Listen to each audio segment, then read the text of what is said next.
नमस्कार students, NSQF level में आप देखेंगे हैंड टूल पार्ट 1।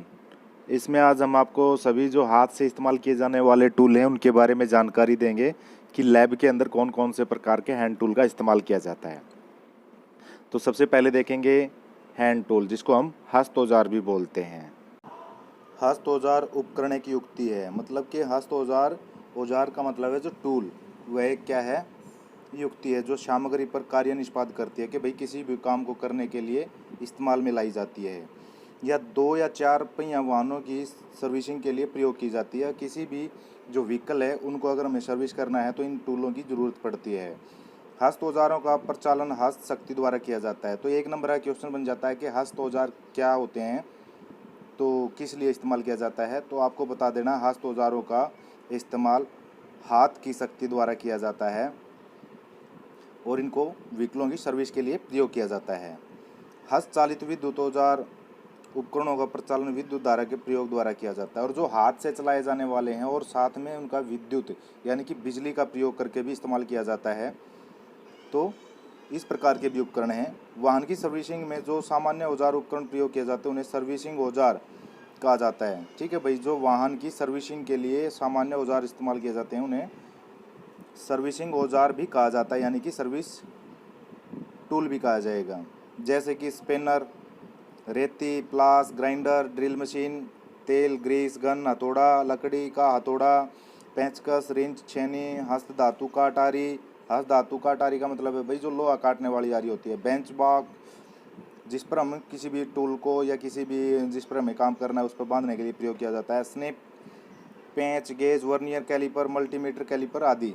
तो ये सारे के सारे क्या है, टूल हैं जो हाथों से इस्तेमाल किए जाते हैं और प्रयोग में लाए जाते हैं सर्विसिंग के समय पर। तो यहाँ पर आपने जो अभी पढ़ा है ये क्या है, हस्त औजार। अगर क्वेश्चन आता है तो कैसे ही लिख देना है, जो हाथों की शक्ति से प्रयोग किए जाते हैं वो इस प्रकार से आपको इन सभी टूलों के नाम लिख देने हैं जो हाथ से इस्तेमाल किए जाएंगे, तो इन्हें हम हैंड टूल बोलेंगे। अब देखते हैं नॉर्मल टूल और उनकी पहचान और हैंडलिंग कि भाई उनका किस तरह से हम इस्तेमाल करेंगे। ऑटोमोबाइल मरम्मत की दुकानों में प्रयोग महत्वपूर्ण हस्त औजार उपकरण स्पेनर, रेती, प्लास, ग्राइंडर। स्पेनर 2 प्रकार के होते हैं स्टूडेंट्स, एक ओपन एंड स्पेनर होता है, एक रिंग स्पेनर होता है। जो आपने देखा होगा जिन्हें हम चाबी और पाना बोलते हैं। जो फाइल रेती, आपको पता ही है रेती का क्या काम करते हैं कि भाई जैसे हम अपने घरों में जो मशीन्स होती हैं, चारा मशीन्स होती हैं, उनके अंदर जो है उनको उनकी तेज़ धार करने के लिए रेती का इस्तेमाल किया जाता है। प्लास अपने जो नॉर्मल घरों में जो बिजली का काम करने में काम आते हैं। ग्राइंडर, ड्रिल मशीन, ग्राइंडर जो होता है किसी भी चीज़ को घिसाने के लिए प्रयोग किया जाता है। ड्रिल मशीन का हम क्या करते हैं, कहीं पे भी छेद करने के लिए प्रयोग किया जाता है। तेल और ग्रीस गन, हथौड़ा। ग्रीस गन का काम क्या होता है, जहाँ पर हमें ग्रीस देना होता है ग्रीस गन की सहायता से वहाँ पर ग्रीस दिया जाता है। हथौड़ा, हथौड़े से हम किसी चीज़ को समतल या फ्लैट कर सकते हैं, ठोक सकते हैं। लकड़ी का हथौड़ा वहाँ पर प्रयोग किया जाएगा जहाँ पर किसी चीज़ का निशान ना पड़े। फिर है पेंचकस, पेंचकस से हम किसी भी स्क्रू को लूज या टाइट कर सकते हैं। रिंच, जिसको हम पाइप रिंच बोलते हैं, रिंच के द्वारा किसी भी साइज के नट या बोल्ट को खोलना या बंद करना में काम प्रयोग किया जाता है। छेनी, छेनी का इस्तेमाल आपको पता है किसी चीज़ को काटने के लिए।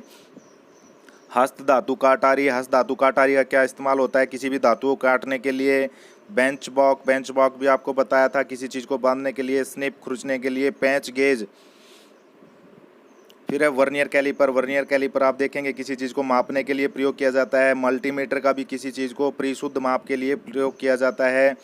कैलिपर आदि हैं। इन हस्त औजार उपकरणों का प्रयोग वाहन की मरम्मत और रखरखाव के लिए किया जाता है। यदि आप किसी भी ऑटोमोबाइल कार्यशाला, कार्यशाला का मतलब है भाई वर्कशॉप, किसी भी वर्कशॉप में आप जाओगे, 2 व्हीलर सर्विस स्टेशन जाएं तो देखेंगे तकनीशियन, मैकेनिक किस प्रकार इन हस्त औजारों का प्रयोग करते हैं। महत्वपूर्ण हस्त औजार उपकरणों का विवरण इस प्रकार से है कि भैया जितने भी प्रयोग करे जाएंगे ये सारे जो है उसके अंदर है वर्कशॉप में प्रयोग किए जाएंगे।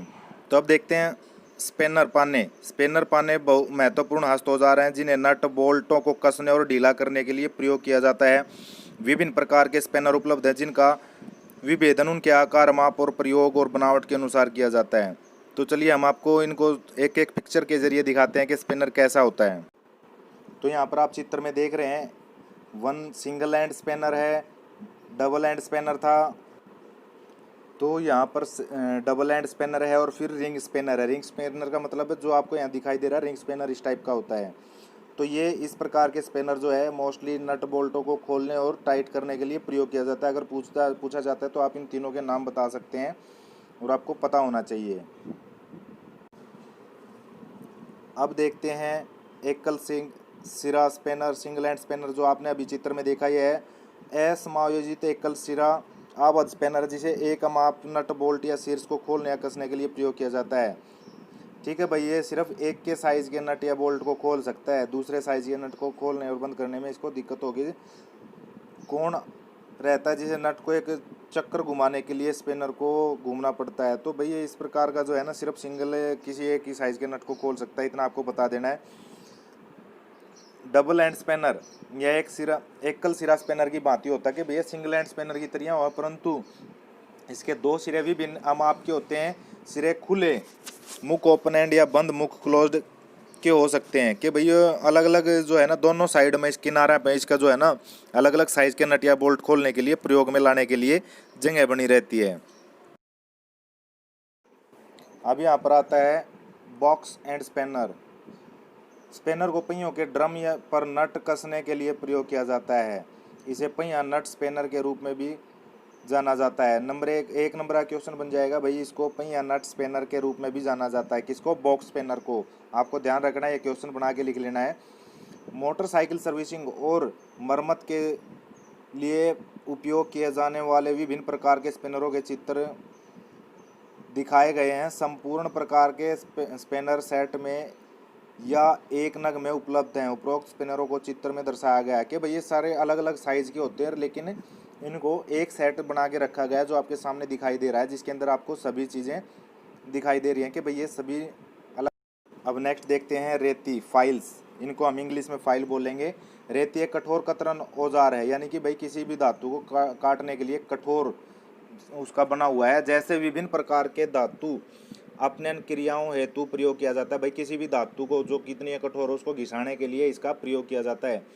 जैसे कि तीक्ष्ण कोरों को गोल करना, पृष्ठों को समतल करना, अवयव को वांछित आकार देना, परिष्करण, जटिल आकृति बनाना इत्यादि। यानी कि भाई कोई भी छेद करना है, कोई घिसाना है, कोई किनारा घिसाना है, ठीक है, किसी चीज़ को समतल करना है, तो यहाँ पर किसका? फाइल का इस्तेमाल किया जाता है। अवयव के प्रत्येक भाग पर कार्यशाला में मशीनन टूल द्वारा मशीनन संभव नहीं है कि भाई किसी भी हर एक जो हम काम करेंगे किसी भी चीज़ के ऊपर, तो वो सारी चीज़ें मशीन तो नहीं हो सकती। कुछ काम हमें जो है हाथ से भी करने पड़ते हैं। किसी चीज़ को घिसाना है या और कुछ करना है, तो वहाँ पर किस चीज़ का प्रयोग होगा? रेती का, यानी कि फाइल का प्रयोग किया जाएगा।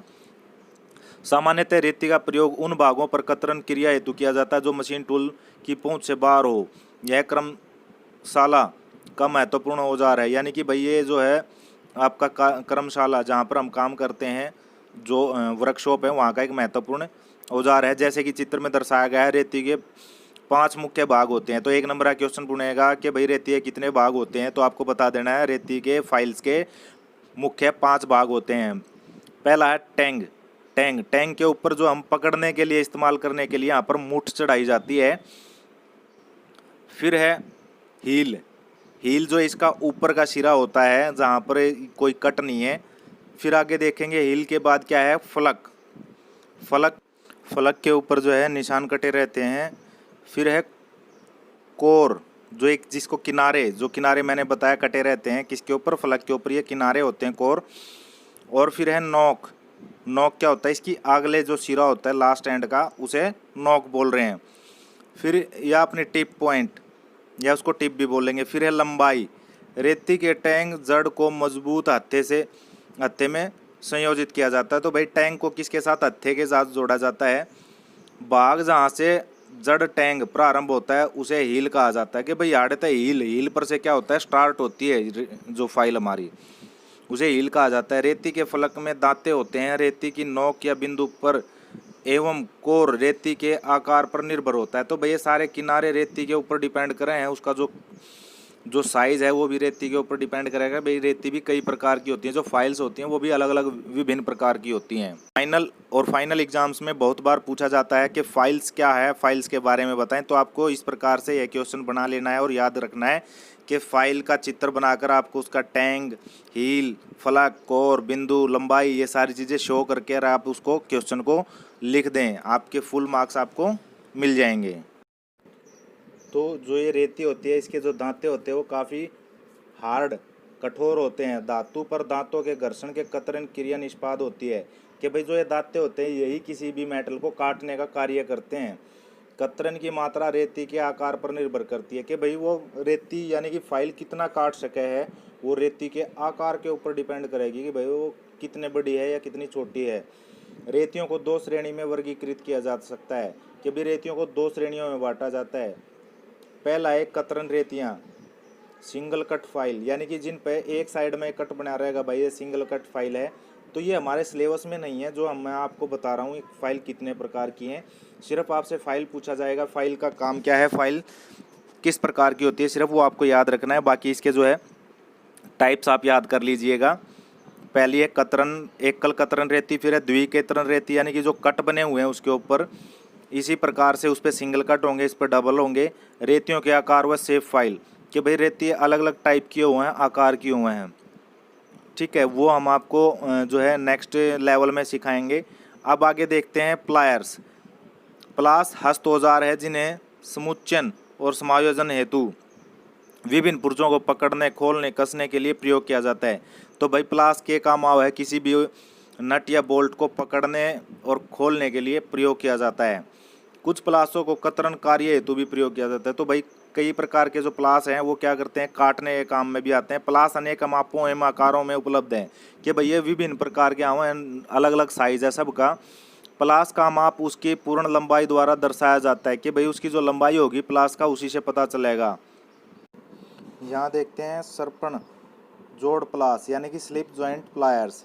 इसे गोल और चपटे कार्य खंडों को पकड़ने के लिए प्रयोग किया जाता है। इसे सरपण जोड़ द्वारा विभिन्न मापों और कार्य खंडों को पकड़ा जा सकता है कि भैया किसी भी जिसको भी हमें काम करना है वो गोल या चपटा हो, उसको सिर्फ उसको पकड़ने के लिए इस प्रकार के प्लास का प्रयोग किया जाता है।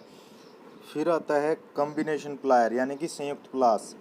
इसे भी गोल और चपटे कार्यखंडों को पकड़ने के लिए प्रयोग किया जाता है। पकड़ने के अतिरिक्त प्लास को तारों के कतरन, छोटे पेंचों को काटने के लिए, कीलों को उखाड़ने और तारों को मोड़ने, ऐंठने के लिए प्रयोग किया जाता है। प्लास के जबड़ों की कार्य सीमा आबद्ध होती है। फिर उसके बाद है साइड कटिंग प्लायर। पार्श्व कतरन प्लास को चपटे कार्यखंडों पकड़ने, तारों को ऐंठने के लिए प्रयोग किया जाता है। पार्श्व कतरन जबड़ों के तारों को कतरन हेतु प्रयोग किया जाता है, यानी कि भाई ये तारों को काटने के लिए प्रयोग की में लाया जाता है साइड कटिंग प्लायर। और जो है किसी भी चौड़े प्रकार के जो काम करने के जिस पे हम काम कर रहे हैं उसको पकड़ने के लिए भी काम में प्रयोग में लाया जाता है। और जो सबसे कॉमनली यूज में इस्तेमाल किया जाता है, एक क्वेश्चन फाइनल एग्जाम्स में आया था कि भाई सबसे ज़्यादा कॉमनली यूज करने वाला प्लायर कौन सा है, तो आप बताएंगे संयुक्त प्लायर। तो आपको याद रखना है संयुक्त प्लायर का इस्तेमाल सभी कामों में मोस्टली ज़्यादातर इस्तेमाल में किया जाता है, घरों में भी और कंपनीज में भी, जिसे हम कॉम्बिनेशन प्लायर भी बोलते हैं। अब नेक्स्ट देखते हैं बेंच वायस। बेंच वायस या बेंच बाक। बाक एक कार्यधारक युक्ति है जिसमें कार्य को विभिन्न संक्रियाओं हेतु जैसे कि चीरना, साइंगिंग, रेतना, फाइलिंग, छीलना, चीपिंग। तो यहाँ पर जो है इंग्लिश में भी बताया गया है बच्चों, छीलने को चीपिंग कहेंगे, रेतना को जैसे रेती लगाते हैं फाइलिंग कहेंगे, टैपन को टेपिंग कहेंगे। टैपन का मतलब होता है उसके अंदर चूड़ियाँ निकालना किसी भी चीज़ के अंदर। फिर है चूड़ी कतरन, थ्रेडिंग कहेंगे, थ्रेड बनाना, जो चूड़ी उसके ऊपर बोल्ट के ऊपर निकाली जाएंगी। लघु अवयवों को बंकन, बैंडिंग इत्यादि पकड़ा जाता है। बांक में एक बड़ी और दो जबड़े होते हैं। तो भाई जो अपने पास बेंच वायस होता है उसके अंदर दो जबड़े होते हैं, एक तो फिक्स रहेगा और एक मूवेबल रहेगा जो नट और बोल्ट के सिद्धांत पर कार्य करेगा। आपको इतना ही बताना है बेंच वायस के बारे में कि भैया किसी भी धातु को पकड़ने और उसको काटने के लिए इसका प्रयोग किया जाता है। इसके अंदर किसी भी जिसके ऊपर हमें काम करना है उसको बांध कर हम उस पर काम कर सकते हैं। यह नट और बोल्ट के सिद्धांत पर काम करता है। इसका एक जबड़ा फिक्स होता है और एक जबड़ा जो है नट और बोल्ट के सिद्धांत पर आगे पीछे होता है। तो इस पर हम किसी भी जो है जिस पर कार्य करना है उसको बांध कर इस पर कार्य कर सकते हैं। तो इसको हम बेंच वाइज बोलेंगे। तो आपको इतना ही बता देना, फाइनल एग्जाम्स के अंदर अगर क्वेश्चन पूछा जाता है तो आपको इतना ही करना है। जो ये बेंच वाइज होते हैं ये विभिन्न प्रकार के होते हैं, विभिन्न कार्यों के लिए प्रयोग किए जाते हैं। जैसे पाइप बांक है तो ये पाइप काटने के लिए है, ठीक है। लेग बाग वाला अलग है, बैंधन बांक है, बैंधन बांक के किसी लकड़ी को बांध कर काटने के लिए प्रयोग किया जाता है। तो ये अलग अलग प्रकार के प्रयोग में लाए जाते हैं। जो आपके सामने है बेंच वाइज इस प्रकार के होते हैं। अब नेक्स्ट देखते हैं कतरन नारी यानी कि हैंड एक्सा। अब नेक्स्ट देखते हैं हैंड एक्सा। हस्त धातु काटारी एक हस्त औजार है कि भैया हाथ से इस्तेमाल किया जाने वाला औजार है जिसे धातु कतरन हेतु प्रयोग किया जाता है, जिसे किसी धातु को काटने के लिए प्रयोग में लाया जाता है। धातु परिच्छेद जैसे छड़, कोणीय लोहा, चैनल आदि, चादरें, पाइप इत्यादि को आरी द्वारा काटा जा सकता है कि भैया आपको पता है कि इसके द्वारा लोहे की धातुओं को काटा जा सकता है, पाइप हो या कोई चद्दर हुई। हस्त धातु काटारी द्वारा दोनों लोह एवं अलोह धातुएं काटी जा सकती हैं। भाई इस लोह की जो बिना लोहे की हैं वो भी दोनों, यानी कि दो प्रकार की जो है धातुएं काटी जा सकती हैं। यह एक साधारण हस्त औजार है जिसे चार मुख्य भाग हैं, हैंडल, फ्रेम, ब्लेड। तो इसके क्या है भाई, चार भाग हैं। मेन चीज़ याद करने की ज़रूरत है इसकी कि भाई ये हाथ से इस्तेमाल किए जाने वाला जो है हस्त टूल है और इसके द्वारा हम किसी भी प्रकार की धातु को काट सकते हैं, जिस प्रकार से पाइप, चद्दर, लोहा इत्यादि। और इसके चार पार्ट हैं जैसे हैंडल, फ्रेम, ब्लेड और विंग नट। तो आपने इस चित्र के अंदर दिखाई दे रहा है, तो आपको इतना ही इसके बारे में बताना है, इससे ज़्यादा बताने की ज़रूरत नहीं है, ना ही ज़्यादा क्वेश्चन हमें कंप्लीट करना है। बस इतना ही आपको लिख देना है कि भाई ये इस तरह इसके ये भाग हैं, ठीक है। और आपको चित्र बना लेना है। तो इतना ही आपको वहाँ फाइनल एग्जाम्स के अंदर भी करके आना, और ये आपको ज़रूर बताना है यह एक प्रकार का हस्त औजार है, ठीक है। चलिए नेक्स्ट देखते हैं। इसके बाद है चिजल्स। चिजल्स जिसे हम छेनियाँ भी बोलते हैं। छेनियों को धातु के कतरन, शीर्णन और चिपिंग कतरन हेतु प्रयोग किया जाता है। भाई किसी को काटने के लिए, छीलने के लिए जो है छेनी का इस्तेमाल किया जाता है। छेनियों को उच्च कार्बन इस्पात द्वारा एलॉय इस्पात से निर्मित करके कतरन सिरे को कठोरीकृत यानी पायनीकृत किया जाता है। तो आपको बता देना है कि उच्च कार्बन स्टील की बनाई जाती है। आपको ऐसे क्वेश्चन पूछा जाए कि छेनियाँ किस धातु की बनी होती हैं, तो आपको उच्च कार्बन स्टील बता देना है जिसका जो है जिससे बनाई जाती है। सामान्य चार प्रकार की छेनियाँ अधिकतर उपयोग में लाई जाती हैं। तो आपको इतना ही बताना है छेनी के बारे में, इससे ज़्यादा आपको नहीं बताना है।